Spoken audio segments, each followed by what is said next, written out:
A long time ago, in the city of Jerusalem, the celebration of Passover was approaching.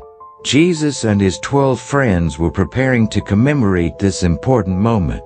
Passover was an ancient tradition that remembered how God had freed the people of Israel from slavery in Egypt. Back then, God sent 10 plagues to convince the Pharaoh to let his people go. The final plague was the most devastating, the death of all firstborns in Egypt. To protect the Israelites, God asked them to mark their doorposts with the blood of a lamb, so the angel of death would pass over their homes.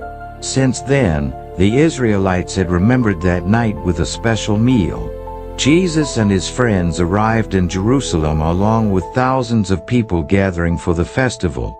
As he entered the city riding on a donkey, a large crowd welcomed him with joy. Hosanna!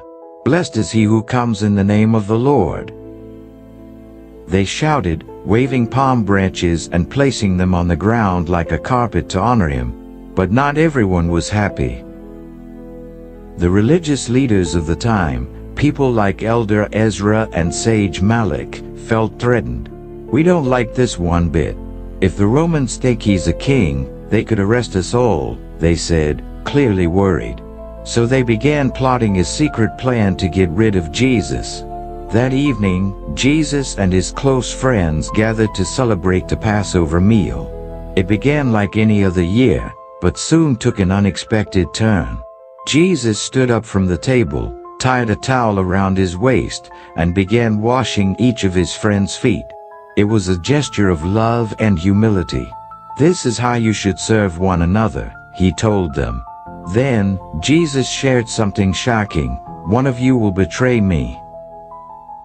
His friends looked around, stunned. Who could do such a thing? They whispered.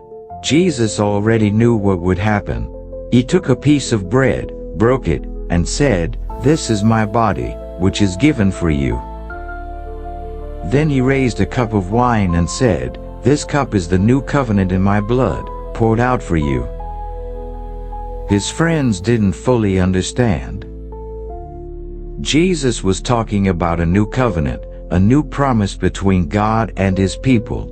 Just like the lamb's blood had saved the Israelites in Egypt, now Jesus' own sacrifice would save them. He was the new Passover lamb. After the meal, Jesus took a few of his friends to a nearby garden to pray. He knew what was coming and that it wouldn't be easy. "The hour has come," he finally said.